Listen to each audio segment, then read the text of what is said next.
When you're dealing with an iconic franchise that is 20 years old with more than 5 mainline entries, context and personal perspective are everything, and I think it's important that I explain where I'm coming from before saying a single word about Infinite. While I had Nintendo and Sony systems growing up, it was Halo on the original Xbox that was my formative gaming experience. This is more than just a series that I've been playing for a long time, it's the game that made me like games enough to eventually want to talk about them on YouTube. As you might expect of a Halo old head, I'm a huge fan of the original trilogy, but I don't have a strong bias for any specific one of the three. They each have their own merits, and depending on my mood, I could make an argument for any one of them being the best. Although I've only played it a handful of times, I love ODST's more artful, introspective take on an FPS, and while Halo fans give it the respect it deserves, I think it's woefully underappreciated in a more general sense.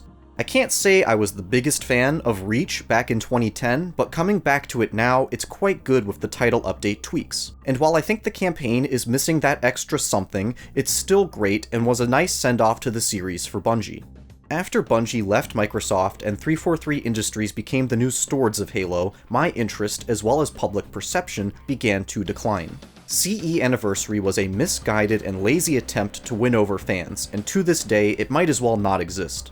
Halo 4's campaign had flat gameplay design, and the story was overwrought with heaps of convoluted extended lore, while the multiplayer was an unholy rework of Reach that incorporated Call of Duty mechanics like loadouts and killstreaks. The original 1.0 version of the MCC did not work. I would know I was there, and only a year after, Halo 5's campaign disappointed just about everyone. The multiplayer was equally controversial, but this is one time where I can break from the pack and throw 343 a bone. It's not hard to see why left trigger ADS and enhanced mobility rubbed Halo fans the wrong way, but it was extremely well executed, and the even starts arena style that was beginning to be eroded in 4 was brought back in full form. Regardless, this rapid succession of blunders and poorly received creative choices put Halo in a rough spot, and it's been 6 years since 5, with only the recently mended MCC doing anything to bring the series back into the limelight. With Infinite, 343 were tasked with making not only a franchise redeemer, but an entry point for new players as well as a system seller. Halo is more than just a game for Xbox, it's the game for Xbox, and Microsoft has been struggling to deliver big platform exclusives for a minute now. Outside of the recently released Forza Horizon 5, Infinite is the first truly exclusive flagship title for the Xbox Series consoles. This is a game that carries a lot of weight for everyone involved, and the abysmal 2020 reveal and subsequent year-long delay only put further burden on them. I do not envy 343's place in all this. You can't force lightning to strike, and you definitely can't please everyone when you're dealing with a beleaguered 20-year-old franchise.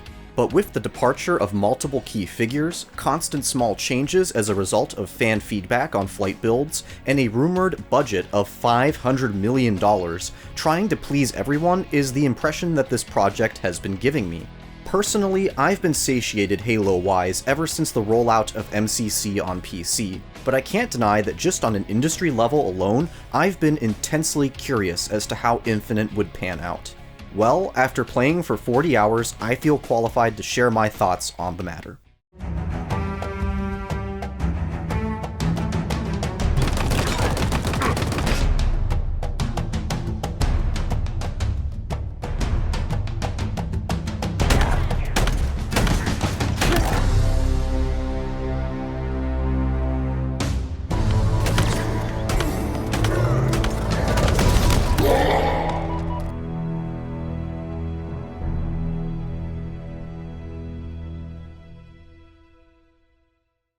Due to the marketing and the name, I was expecting Infinite's campaign to be a bloated, convoluted mess that collapsed under the weight of its own unrealized ambitions. It's definitely not that, but the reality is perhaps even more disappointing. From a structure and gameplay perspective, this is the most simplistic, procedural Halo game there's ever been, to the point where I felt like I could see every individual stitch that makes up its humdrum black and white tapestry.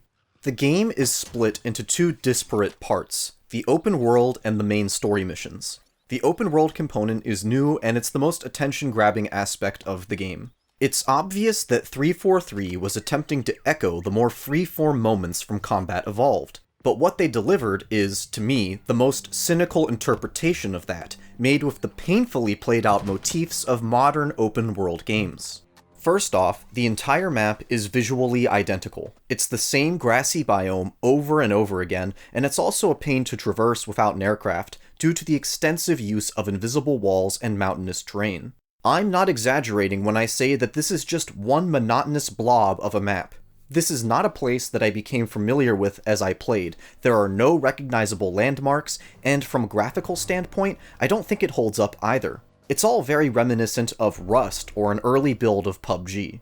The objectives and activities are just as prosaic. Save the Marines, kill everything in a base, secure a landing zone, kill a VIP. Once you've done one of these, you've really experienced them all. And if you've played something like an Ubisoft game in the past decade, it's like you've already experienced this before you've even experienced it. We even have propaganda towers, which is just straight up Far Cry, and it doesn't even make sense in the context of Halo.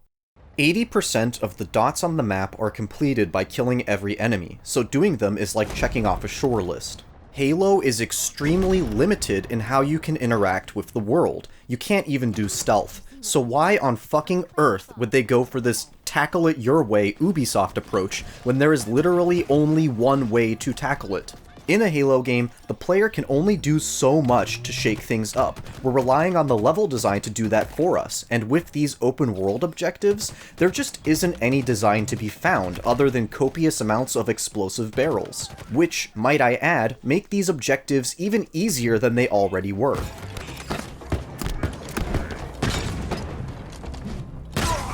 If that's not easy enough, as you'd expect, completing more and more objectives unlocks increasingly powerful vehicles and weapons for use in the open world, while a collectible resource upgrades armor abilities.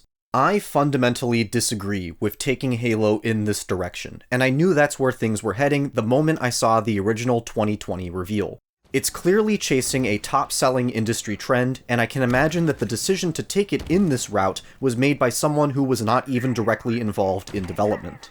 That's one thing, but the execution here is just not cutting it. As someone who has played and reviewed so many games that use this open world template, I'm shocked at just how primitive Infinite's take on it is. Every good open world game I've played brought something to the table. Spider-Man made the very act of traversal fun. Horizon Zero Dawn leaned more into RPG aspects, and Breath of the Wild avoided the shore list feel by taking a free-form approach, making the entire game one big sandbox to explore. Not only does Infinite not bring an X-factor like those games, but it doesn't even meet the very low bar set by the last Far Cry game I played. Perhaps 343 agrees, seeing as, outside of the initial tutorial sequence, you can complete the main story without ever touching it and face no negative consequences. What a glowing endorsement.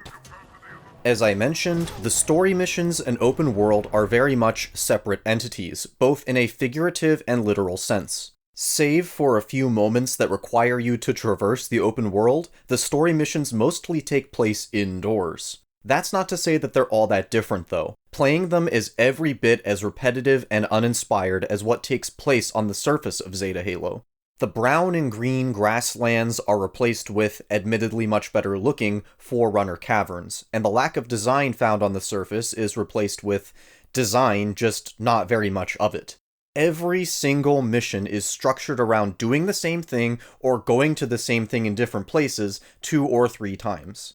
Get to a door, the door is locked, kill all the enemies in 2 other rooms to get the power seeds, and then finally open the door. Get to an elevator, you have to hack the elevator and hold out against waves of enemies.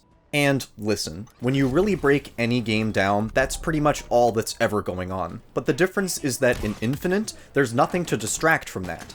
It's the job of the level designers to make interesting scenarios, to give the player just enough diversity to keep them entertained. But with Infinite, it's level after level of endless Forerunner dungeons with no end in sight, Halo CE library style. A few hours in, I realized that Infinite had a lot in common with a Bungie game, just not the right one.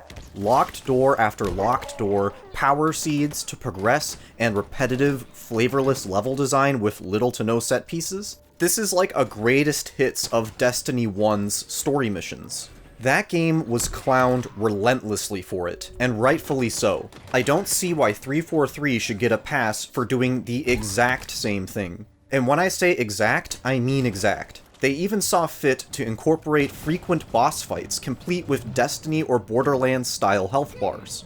With at least half of these bosses, the main challenge is finding enough ammo to dump into them, and the rest are mechanically on par or even less complex than what Bungie did with Halo 2's notoriously lackluster bosses. One of them was even used twice in the story missions.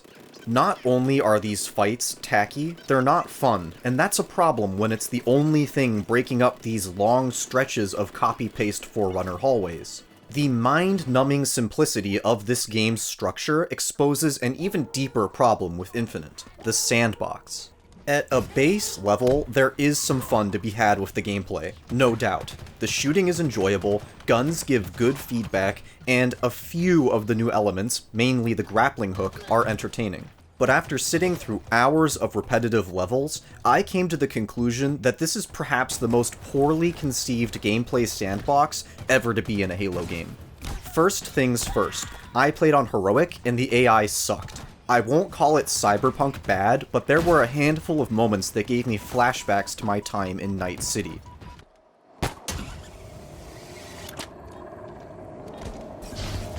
It's better than you to surprise a brute! The enemies don't dodge or move in any engaging way, and the only challenge came from overly accurate snipers and bosses that can one-shot you if you don't dump DPS into them fast enough.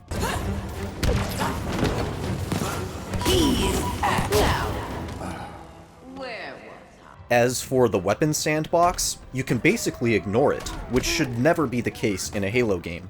Halo is about combos, strategic use of ammo, and knowing what works best on which enemy types. Infinite does not adhere to those basic design principles, and instead plays like Call of Duty, where you can just use anything at any time. Whether you're shooting at shields, armor, or raw flesh, it doesn't seem to matter, and you don't get that feedback like you do in older Halo games. So combos and weapon choice depending on enemy type are just not considerations here, and everything drops like flies with no forethought required. But beyond that, weapon balance is dysfunctional as well. Normal weapons like the AR and BR have been bumped way up, while power weapons have been diminished. At the same time, weapons and ammo are thrown at you so often that it all becomes one meaningless pile of mush. Gone are those moments of making every sniper shot count or relishing in a few energy sword kills. Now you don't go more than 20 minutes without seeing every single weapon in the game at least once. Not only are power weapons not that powerful here, they're not even special. This is why the game gets so stale. CE also shuffled you through a lot of samey environments. It's perhaps that game's biggest flaw, but it forced you to switch up weapons and maneuver through rooms differently based on weapon availability and enemy types. Here, the combat puzzle is non-existent, the weapon sandbox has no definition, and weapon selection is dictated by an overabundance of choice rather than necessity.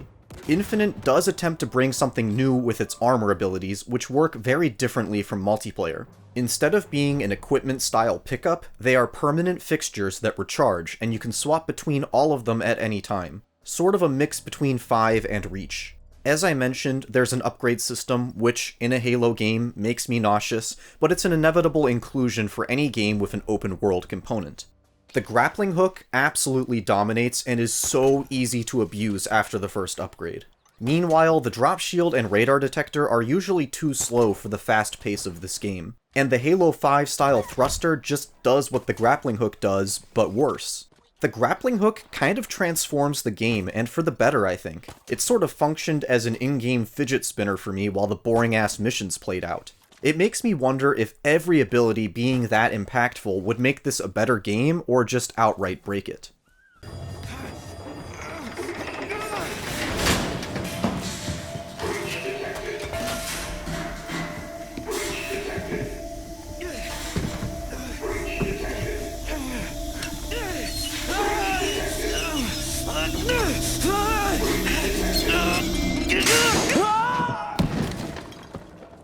The most lambasted part of Halo 5 was the story, and with Infinite not being named 6 and being positioned as a reboot in so many ways, I had no idea what to expect from this. Well, it's the most throwaway part of the entire package if you ask me, which is really saying something.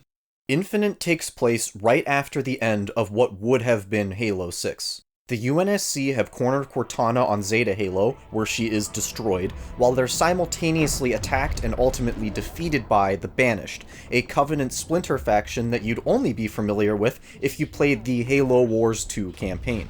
The Master Chief is defeated by their angry monkey leader, who then kicks him into the vacuum of space. Sometime after, he's discovered by the Pilot, a meager fool who, alongside great value brand Cortana, accompanies the Master Chief on a short and forgettable journey where they clean up the scraps of this massive off-screen conflict. I can't think of any better comparison than Prometheus and Alien Covenant. We got that big cliffhanger ending in 5, then the next game comes, entirely sidesteps it, and tells a side story, all while having the nerve to sprinkle in some details about the AI conflict in passing dialogue. What they've done here is skip 10 light years of story to tell 1 inch. Look, I wasn't a fan of Halo 5's story, but I'd much rather have that galaxy-spanning war than this game, which is basically a Master Chief Sunday morning cartoon. And despite going that route, they've still managed to fall into the same pitfalls that the last 2 games did in regards to over-reliance on extended lore and a complete refusal to tell a contained story that makes sense and is compelling in its own right. Who are the Banished? What's the UNSC up to? How did the Angry Monkey defeat both the Infinity and Cortana? Who is this Forerunner-adjacent woman, and why does she have a relationship with the Banished?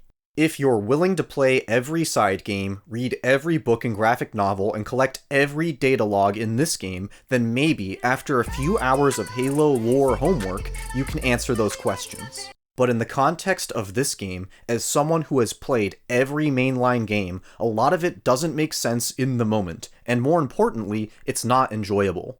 And that's just what's happening in the background. For all intents and purposes, Infinite has only 3 characters: Master Chief, the Pilot, and fake Cortana. I refuse to count the cardboard cutout villains that this game provides, such as Blade Master, who goes down like a little bitch, or the Harbinger, who's almost like a parody of the Didact, as real characters. The Pilot and fake Cortana are only here to be used as plot devices, and were given generic themes of being a one-man army, being against all odds, never giving up, and of course, forgiving Cortana, feeling bad about Cortana for what feels like the 100th time. It's trite, predictable, and well below the caliber of storytelling that the series has been capable of dishing out since 2. The whole thing is in one ear, out the other, which to me is the most disappointing outcome possible. Halo games don't come out often. It's been 6 years, and even if I hated the story, that would have been better than this, which is the feeling of nothing. I mean, God, do something. Anything. Take it in a really weird direction, or pretend 5 never happened. This is basically a God of War 2018 attempt that is not only unearned, but woefully incapable of that kind of understated emotional resonance. It even has the gall to end on unexplained Forerunner bullshit that we're supposed to get excited about. Brilliant. Isn't that just what this series needed? Another cliffhanger ending for some universe-scale event that we'll wait 5 years to hear some passing dialogue about. What a joke, but also a fitting ending for a narrative that has learned absolutely nothing from the failures of the past game.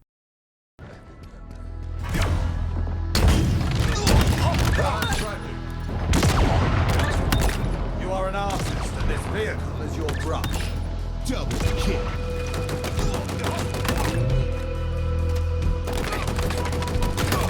Bitch, oh my god, I'm like Jesus Christ. Dude!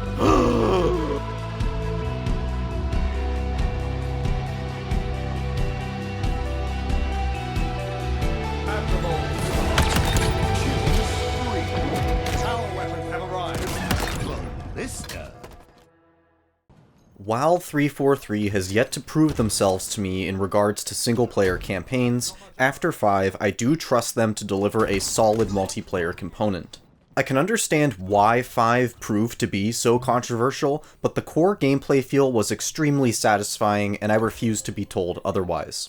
Those roots are still intact here. Gameplay is snappy and tactile with slick animations and excellent sound design, while the kinematic components such as movement, melee hits, and grenade throws properly convey the heft of a 2,000-pound super soldier. And since the pace is toned down compared to the campaign, you're more able to appreciate what 343 has accomplished here. There's no one else making a game that feels quite like this, and it's apparent from the second you load into a match, which is probably why I've seen so many newcomers and returning players have a positive first impression. The foundation here is strong, but what they built on top of it is more of a mixed bag. 2 of the most contested parts of 343 Halo make a return: sprint and ADS on non-scoped weapons. Believe it or not, both of them are completely inconsequential. Halo 5 was a fast game, so ADS was a way to slow things down. Infinite doesn't have that problem, so it's just there purely as a 1.4 times zoom, which isn't necessary 80% of the time. As a mouse and keyboard player, I actually don't use it at all.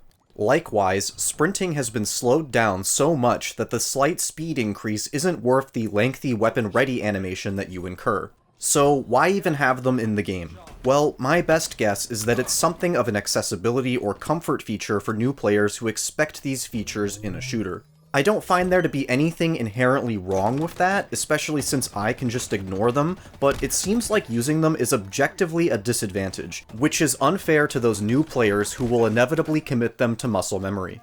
Personally, I would remove sprint, but slightly bump up normal movement speed to compensate. The armor abilities from the campaign are here as well, though they function as a finite resource, with traditional power-ups now being folded into the same system under the banner of equipment.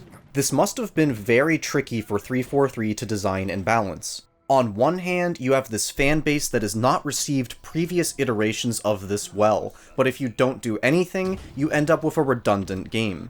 What they went with in the end is incredibly safe. Each map has only a few pieces of equipment that spawn at power weapon intervals, and you only get a few uses of them, with a significant cooldown between uses. The grapple shot and repulsor are excellent and have a high skill ceiling, with both being multi-purpose. You can use the repulsor as a mobility tool or knock people off the map. Get back, rabble. Mind the gap. While the grapple shot can be paired with the energy sword to achieve a Halo 2-esque flow. Meanwhile, the threat sensor is a useful but boring tool that's straight out of COD, while the drop wall and Halo 5 style thrusters struggle to find their footing. There's definitely room for more and better equipment, and again, the repulsor and grapple shot are great. It's one of the few times that Infinite finds its own identity, and it's not in the game enough. All the garnishing is fine, if a bit too mild for my liking, but the weapons and balancing are really putting a damper on this game for me. First off, this entire game is beholden to the AR. The AR has not only had its damage output increased, but also its effective range, and most critically, the spread is way tighter to the point where it's almost a precision weapon. In previous games, the AR has always been a low-damage, imprecise bullet hose that needed to be supplemented with grenades and melee to be effective, something that you'd want to swap out as soon as possible. In Infinite, the AR is a killing machine unto itself, and you'll frequently find it beating the BR and Commando at close and even medium range. In classic Halo, when someone is chasing you down with a power weapon and you don't have one, you have to play perfectly to win that encounter. In Infinite, it can often feel the other way around. Your power weapon applications have to be perfect and instantaneous, because if you slip up at all, an AR is going to kill you. There's plenty of times where I've had an energy sword or shotgun and flee in terror from a guy who just spawned. So everyone is starting out with this gun that is a powerful damage dealer and precise, but not so precise as to be unforgiving. Combine that with this game's penchant for hardcore, unforgiving precision weapons, and it's like mixing bleach and ammonia as far as balancing is concerned. Of course, Halo has always had precision weapons like the BR and Sniper, but now we've got the Skewer, the Stalker Rifle, the Heatwave in its secondary fire mode, the Mangler, and Shock Rifle, which is a one-shot headshot weapon, making it on par with the Sniper, despite ostensibly not being a power weapon. Even the shotgun has been turned into this weirdly precise, lower damage but higher fire rate thing where you can't afford to miss a single shot at close range. And that's the sentiment that permeates this whole experience. It's oversaturated with these sweaty yet unforgiving weapons that are way too easily defeated by the AR, which is probably the best weapon to have at least 70% of the time in 4v4. Sure, all those weapons I listed have different optimal ranges and projectile velocities, but they all fundamentally rely on pinpoint accuracy, and I don't find that it meshes well with the slower movement, more claustrophobic maps, and higher time to kill of Halo. I've played almost 200 hours of MCC in the past 2 years, and with the exception of Halo 2 BR starts, I always felt that the de-emphasis of precision twitch shooting was what set Halo apart. The shotgun is a great example of that. It was about movement, positioning, and timing. In this game, the main struggle is making sure 2 or 3 of the very tight spread shots hit their mark as fast as possible. To me, this all reeks of a tuned for esports mindset, wherein raw aim is the only metric of skill allowed. I'm sure this will please Twitch streamers and tournament players, but I find it to be a miserable philosophy, and I hate the trend of multiplayer games being tuned for 1% of the population rather than for fun. That esports balancing mindset works its way into almost all of the pickup weapons, which are either weak or hyper-specific, because we can't let anything be too good except for the weapon that everyone spawns with, of course. Because of that, you don't really play for weapon control in this game. In fact, on some maps, the power weapon is like a hot potato. No one even wants it. The Ravager and Hydra are completely useless. The Cinder Shot is kind of okay, but it'll go entire matches without being picked up. The Gravity Hammer is nice in this game, I like how powerful it feels, but it's so slow to take out and wind up, so it's hard to have any prolonged success with it. As I've mentioned, the shotgun is already not very good, and is completely supplanted by the Mangler, a non-power weapon which has better range and can more reliably do a melee combo. The Pulse Carbine is a shield stripper with tracking that's meant to be followed up with a melee or kinetic headshot. But unless you're fighting an idiot, they're going to shred you with the AR before you can do that. The Needler, which has never been very useful in Halo if we're honest, can annihilate people in this game, but only if you stand at the exact right angle and distance, otherwise it's never been more useless. Then there's other areas where over-segmentation leads to needless bloat. The Plasma Pistol's EMP function has been removed, and the Shock Rifle, Pistol, and Grenade have been created to replace it. The power of weapons needs to be brought more in line with their rarity. Pickup weapons are supposed to be a resource in the economy of arena starts, and right now, there's not nearly enough incentive to participate. Additionally, I want to see more variety, more fun in the way these guns function, rather than having so many of them play as variants of the Sniper or BR. Finally, we have to talk about what is a very unfair nail in this multiplayer's coffin: content. As of recording this, there are only 10 maps in the game, and 3 of them are for big team battle. The maps themselves are rather innocuous. Only Launch Site stands out as being particularly offensive, but even if they were blowing me away, 7 maps for 4v4 is pathetic. You can't expect to sustain interest with that in a game that has no progression system. Of course, the excuse is that this is a free-to-play game, to which I would say, who was expecting or even asked for this to be free-to-play? Anyway, it is, so they're going to drip-feed the content over the next 2 years or so. But that's the worst thing you could do to this game if you ask me. Halo 5's multiplayer, while not free-to-play, was structured and rolled out much like a free-to-play game, and there's no doubt that it did damage. You have to have content, there's no getting around that no matter how good your game is. I obviously have my issues with Infinite, but here's the thing, the COD and Battlefield it came out alongside are both unfathomably bad. BF barely even functions. I thought those games would eat this thing alive, but it somehow panned out to be the best multiplayer shooter of 2021. That's the opportunity of the century, and it's as if they've taken that advantage and thrown it in the garbage. They launch with a paltry amount of content, drag their feet for weeks before giving us basic playlist options, and Big Team Battle is only just now being fixed in mid-January. But when it comes to Christmas promos, shockingly expensive a la carte microtransactions, that shitty samurai event that's going to be reused for months, and the world's slowest battle pass with cosmetics from a 2010 game, there's no problem. That machine is primed and ready to go. I'd play this game more, but I can't. I'm completely done, I've seen the whole thing inside and out, and over a month in, there's still no clear content pipeline, let alone content. Rockets. Double kill. Triple kill. We have the ball. Overkill. As I played through the handful of multiplayer test flights leading up to the release of this game, I also read the Waypoint blogs that accompanied them, and one of the topics stood out to me. A piece of feedback that read, players wanted the Needler's audio to sound more crystallized, followed up with a paragraph explaining how they're going to tweak the sound in response just months before release. That kind of thinking plagues this game. It's so stressed out about these silly little details and what the fans think of them, to the point where it's like feedback testing for a Kickstarter of a Halo tribute game. This is not a sustainable or reasonable way to make any creative work, and that kind of insecurity and unwillingness to stand by basically any of the choices you made tells me that you have no faith in your project. This is a big-budget mainstream video game, not the Hermes made-to-order section. The customer is not the designer here.